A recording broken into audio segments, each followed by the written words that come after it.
A diplomatic glow this Diwali, Prime Minister Modi has thanked US President Donald Trump for his warm festive wishes and a phone call that in fact touched on key bilateral issues as well.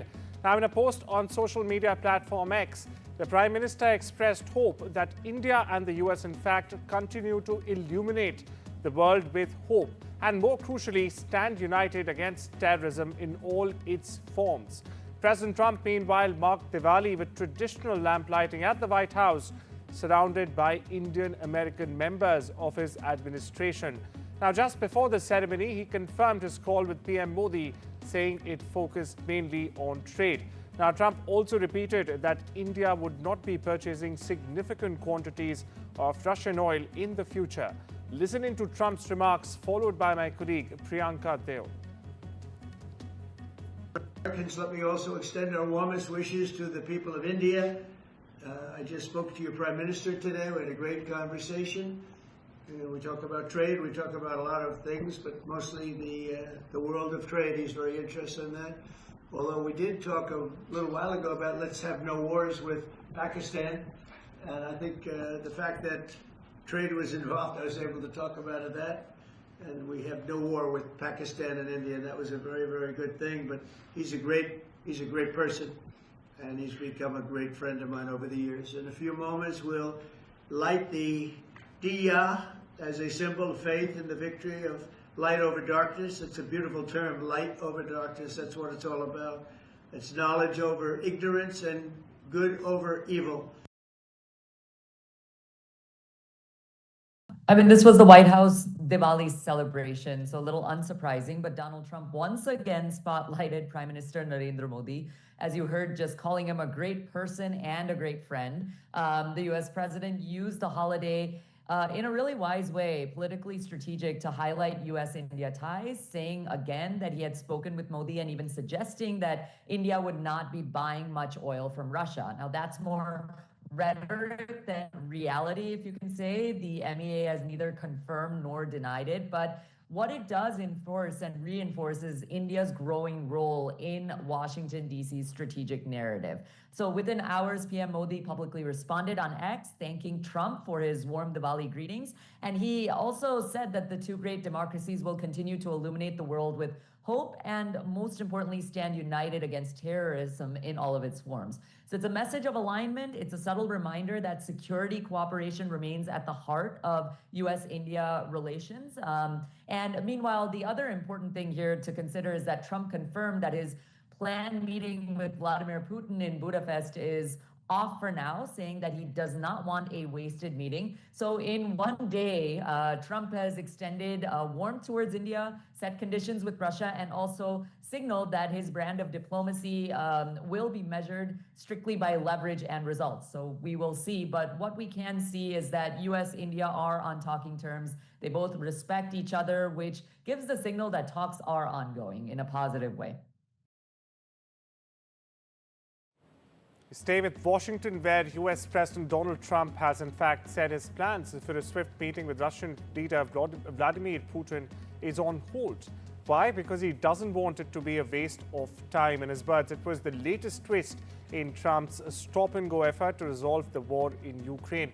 Now, the decision, very interestingly, viewers, to hold off on the meeting in Hungary's capital Budapest, which Trump had announced himself last week, actually was made following a call Monday between Secretary of State Marco Rubio and Russian Foreign Minister Sergei Lavrov.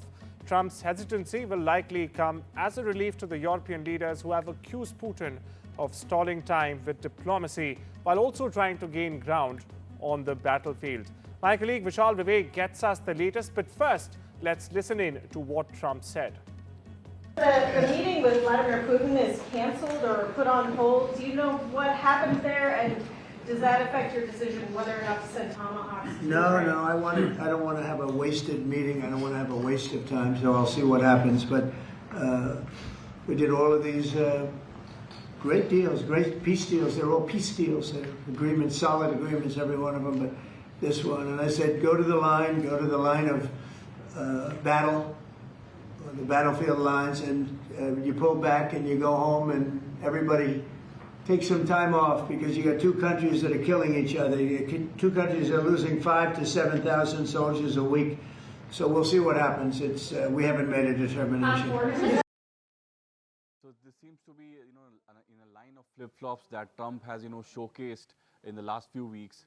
He started off by saying that both the sides need to hold the ground and need to, freeze the lines, and the conflict needs to stop. And then he moved on to say that Ukraine needs to cede some territory to the Russian side. And now he has said that Ukraine cannot, in any case, win the war. It doesn't see that in the foreseeable future, because he had in the past indicated that he believes that Ukraine could win the war. So this is, a series of flip-flops, as I mentioned earlier, and it also goes to show that the deadlock has, solidified in the last few weeks, rather than, sort of melting down, because we saw that during the Alaska talks, there was, many positive signs, as Trump had mentioned, that the war could be coming to an end, but that doesn't seem to be the case, because Putin seems to be taking him for a ride, and he seems to be rebuffing Trump every now and then. We've seen repeated attempts by the US administration to bring the war to an end, but that has not happened. And as I mentioned, it doesn't seem so in the near future. And on the other hand, the European leaders who also are trying to, play a background role in this conflict, they are, hoping that Trump will be on their side.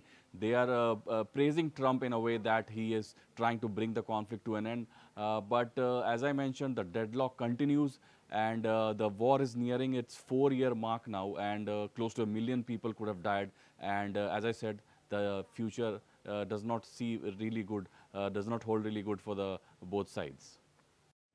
Meanwhile, Donald Trump has stated that Washington would in fact continue with its plans to impose a 155% tariff on Chinese goods imported into the country beginning the 1st of November.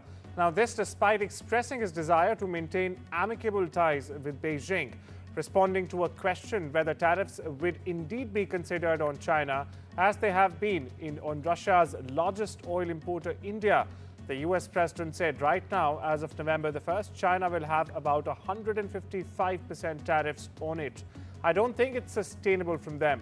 Now, Trump said while he personally wishes to maintain friendly relations with Beijing, years of one-sided economic dealings have in fact left the US with no choice but to take firm action. Here's more. Russia remains China's top crude oil supplier in September. Are you considering tariffs on China? Well, I mean, you read the same papers as I do, but I don't have to read the papers because I'm the one. Right now, as of November 1st, China will have about 155% tariff put on it. And I don't think it's sustainable for them, so I want to be nice to China. But China's been very rough with us over the years because we had presidents that weren't smart from a business standpoint. Some were good politicians, some weren't even good politicians, but they allowed China to take advantage of us and every other country. Kabul has dismissed Islamabad's allegations that India played any role in recent clashes between Afghanistan and Pakistan. Now, in a recent interview, Afghanistan's Defense Minister Mohammad Yaqoob, to be precise, said Pakistan's accusations are unfounded, illogical and totally unacceptable. He also stressed that Kabul looks forward to strengthening ties with New Delhi within the framework of our national interests. Over in West Asia, Israel said earlier this morning that the remains of deceased hostages handed over by Palestinian militants Hamas from Gaza on Tuesday night have been identified as Tamir Adar and Ari Zahimovic. Now, 38-year-old Adar was a farmer and a third-generation member of the kibbutz Nir Oz. He loved hiking and spending time in nature with his kids. He was also a member of the kibbutz emergency first responder team and left his family in their home safe room to help defend community when Hamas attacked on the 7th of October 2023. In the last message he sent to his wife before he was killed in the attack, he wrote, "You don't open for anyone, even if it's me asking you to open." Over in Western Europe, according to a French prosecutor, the jewelry stolen from the Louvre Museum in Paris is estimated to be worth a whopping $102 million. That's correct. Now, this comes as the search continues for the stolen treasures. Paris prosecutor Laure Becou told French radio station RTL that the value of loot taken in Sunday's brazen daylight robbery, I should say, has been estimated by the museum's curator. The second night of protest took place in Dublin late Tuesday near an asylum hotel where police arrested 6 people, broadcaster Sky News reported. Now, the broadcaster also said a police helicopter, or a chopper as it's called, was targeted with lasers, and one police officer on the ground was also injured. Meanwhile, bricks were thrown and fireworks fired outside the City West Hotel in Dublin. It reported Commissioner Justin Kelly as also saying this was obviously not a peaceful protest. The actions this evening can only be described as thuggery. This was a mob intent on violence.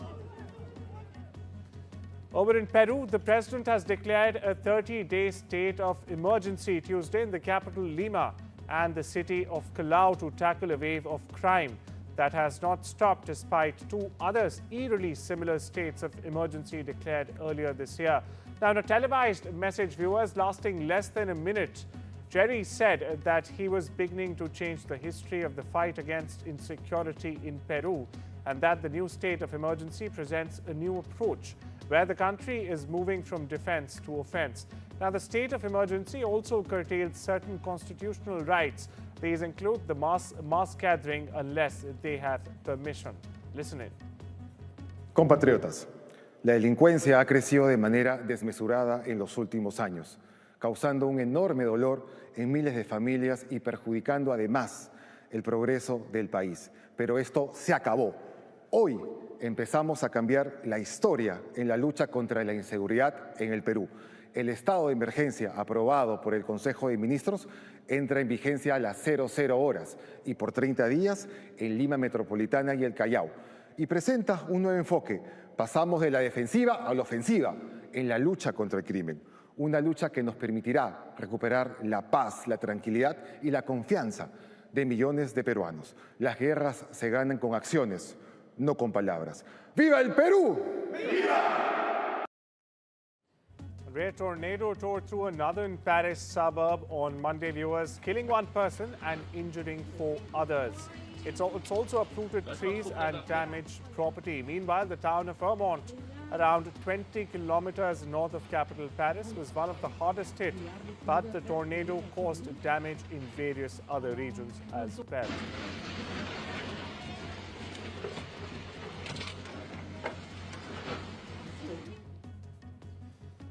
Staying with France, former President Nicolas Sarkozy arrived at a Paris prison to begin serving a 5-year sentence on Tuesday. He was convicted of a criminal conspiracy to finance his 2007 election campaign with funds from Libya. That's correct. Sarkozy is in fact the first ex-leader of modern France to be imprisoned. Now, on his way to prison, he said he's an innocent man being locked up in a statement released on social media. Casmo. What you see behind me are the walls of La Santé prison, where Nicolas Sarkozy has just arrived. He's the first former French president ever to spend time behind bars. He's starting a 5-year sentence for criminal conspiracy, accused of overseeing a scheme to take money from Libya to fund his 2007 campaign. Now, he denies it all, has appealed. Technically, he's still innocent in the eyes of the justice system until his next trial, but judges said the case is serious enough that he should stay in prison for now. His lawyers say they will file a request for release as soon as possible, and judges will then have up to 2 months to rule on it. At 70, Sarkozy's being held alone for security reasons. His lawyers say he packed sweaters, earplugs, and plans to write a book while inside. We shift our focus back to West Asia, where Iran's Supreme Leader Ayatollah Ali Khamenei is now facing rare public embarrassment. Viewers, why is this happening? Because a scandal involving one of his top aides' daughter's video has gone viral on social media. This next report, in fact, tells you all you need to know.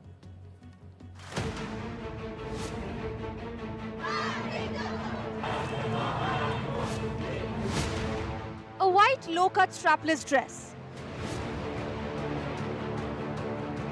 bareback gowns and veils, Sounds like any other wedding in the West, right? Yet this wedding has ignited fury in Iran's hardline Islamic regime, known for its draconian hijab laws for women. A video from 2024 shows the daughter of an aide to the Supreme Leader Ayatollah Ali Khamenei wearing a plunging strapless wedding gown has gone viral, with Iranian activists slamming the double lives of elite officials in the country. Ali Shamkhani, a longtime ally of Khamenei and a military commander, is one of the strictest enforcers of Iran's strict hijab and public morality policies. Yet ironically, when it comes to his own wife and daughter, the rules no longer matter. The setting, a lavish Tehran wedding at a luxury hotel, with Shamkhani himself walking his daughter down the aisle, his wife by his side in a revealing blue lace evening gown, with both women not wearing a hijab.